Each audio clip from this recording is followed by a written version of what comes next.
Hello viewers, সুষ্টি শিক্ষালয়ে সবাইকে স্বাগত জানাই। সিভিক ভলেন্টিয়ারদের স্যালারি অ্যাকাউন্টের পরিবর্তন হচ্ছে এবং এককালীন 1,00,000 টাকা পাবেন কিভাবে, তার জন্য আমাদের ভিডিওটি প্রথম থেকে শেষ পর্যন্ত দেখুন। আর যারা আমাদের নতুন চ্যানেলটি অবশ্যই সাবস্ক্রাইব করে পাশে থাকা নোটিফিকেশান বেল আইকনটি প্রেস করুন। আমরা বিভিন্ন চাকরি সংক্রান্ত বিভিন্ন সরকারি সুযোগ সুবিধা নিয়ে তথ্য জানিয়ে দিয়ে থাকি। চলো কথা না বলে দেখে নেওয়া যাক। পশ্চিমবঙ্গ সরকারের একাধিক প্রশাসনিক ও আইন রক্ষার ক্ষেত্রে সহযোগিতা করে থাকে রাজ্যের সিভিক ভলেন্টিয়ার। অথচ পশ্চিমবঙ্গ রাজ্য সরকারের পক্ষ থেকে এই পদে নিযুক্ত কর্মীদের অত্যন্ত কম বেতন হওয়ার কারণে একাধিক সুযোগ সুবিধা থেকে বঞ্চিত হতে হয়। তবে অবশেষে সিভিক ভলেন্টিয়ারদের সমস্ত সমস্যার সমাধান ঘটিয়ে রাজ্য সরকারের পক্ষ থেকে নতুন পদক্ষেপ গৃহীত হল। সাধারণত যে কোনো স্বীকৃত বিশ্ববিদ্যালয় থেকে অষ্টম শ্রেণী পাস যোগ্যতাতে সরকারি পুলিশে কাজে সহায়তা করার জন্য সিভিক ভলেন্টিয়ার নিয়োগ করা হয়। তবে পশ্চিমবঙ্গ রাজ্যের এই পদে নিযুক্ত কর্মীরা রাজ্য সরকারের পক্ষ থেকে প্রতি মাসে 10,000 টাকা রোজগার করার সুযোগ পান। তাছাড়া তাদের এই কাজটি সম্পূর্ণ চুক্তিভিত্তিক হওয়ার কারণে কোনো রকম সুযোগ সুবিধা লাভ করতে পারেন না নিযুক্ত কর্মীরা। বর্তমান মূল্যবৃদ্ধির বাজারে এই অল্প পরিমাণ রোজগারের ফলে যথেষ্ট পরিমাণে আর্থিক অনটনের মধ্য দিয়ে জীবনযাপন করতে হয় এই সমস্ত সিভিক ভলেন্টিয়ারদের।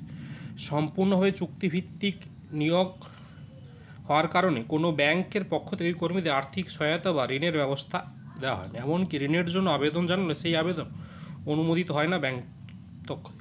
তবে এবার থেকে সিভিক ভলেন্টিয়ারদের আর পিছিয়ে থাকতে হবে না। তাদের সামাজিক অগ্রগতির লক্ষ্যে দৃষ্টিপাত করেছে রাজ্য সরকার। এবার থেকে সিভিক ভলেন্টিয়ারদের ব্যাংক ঋণ দেওয়ার জন্য রাজ্য পুলিশ দপ্তরের পক্ষ থেকে এক রাষ্ট্রায়ত্ত ব্যাংকের সাথে চুক্তি করা হয়েছে। সূত্রের খবর অনুযায়ী এই প্রকল্পের কাজ যাতে অতি দ্রুত সম্পন্ন ও উপযুক্ত গ্রাহকরা এই প্রকল্পের সুযোগ সুবিধা পেতে পারেন সেই বিষয়ে একাধিক পদক্ষেপ নিচ্ছে রাজ্য সরকার। বর্তমান সমগ্র রাজ্য জুড়ে প্রায় 1,30,000 সিভিক ভলেন্টিয়ার রয়েছে। এরা সাধারণত পুলিশের সঙ্গে একত্রিত রোদ জলে বৃষ্টিতে রাজ্যের আইন রক্ষার দায়িত্বভার পালন করে থাকেন। এতদিন পর্যন্ত স্টেট ব্যাংক অফ ইন্ডিয়ার পক্ষ থেকে সিভিক ভলেন্টিয়ারদের বেতন অ্যাকাউন্ট সংযুক্ত থাকলেও এই ব্যাংকের পক্ষ থেকে কোনো রকম ঋণ পেতে সক্ষম হতেন না সিভিক ভলেন্টিয়ার। এই কারণে সম্প্রতি এক রাষ্ট্রায়ত্ত ব্যাংকের সঙ্গে চুক্তিবদ্ধ হয়েছে পশ্চিমবঙ্গের রাজ্য পুলিশ বিভাগ। এবার থেকে সিভিক ভলেন্টিয়ারদের বেতন অ্যাকাউন্টের পরিবর্তন হতে চলেছে। পাশাপাশি সিভিক ভলেন্টিয়াররা মূল্যবান কোনো জিনিস জামানত রেখে সর্বোচ্চ 1,00,000 টাকা পর্যন্ত ঋণের আবেদন জানাতে পারবে। ইতিমধ্যে রাজ্য সরকারের পক্ষ থেকে সমস্ত সিভিক ভলেন্টিয়ার বেতন অ্যাকাউন্ট ট্রান্সফার করার প্রক্রিয়া শুরু হয়ে গেছে। খুব শীঘ্রই নতুন অ্যাকাউন্ট চালু হয়ে যাবে এবং সেখান থেকে 1,00,000 টাকা পর্যন্ত ঋণ নিতে পারবেন সিভিক ভলেন্টিয়ার। আজকে ছিল এই পর্যন্ত আপডেট। পরবর্তী আপডেট পেতে আমাদের চ্যানেলের সঙ্গে যুক্ত থাকুন। ভিডিওটি ভালো লাগলে বন্ধুবান্ধবদের মধ্যে শেয়ার করে দিন আর আমাদের চ্যানেলটি সাবস্ক্রাইব করে পাশে থাকা নোটিফিকেশন বেল আইকনটি প্রেস করুন।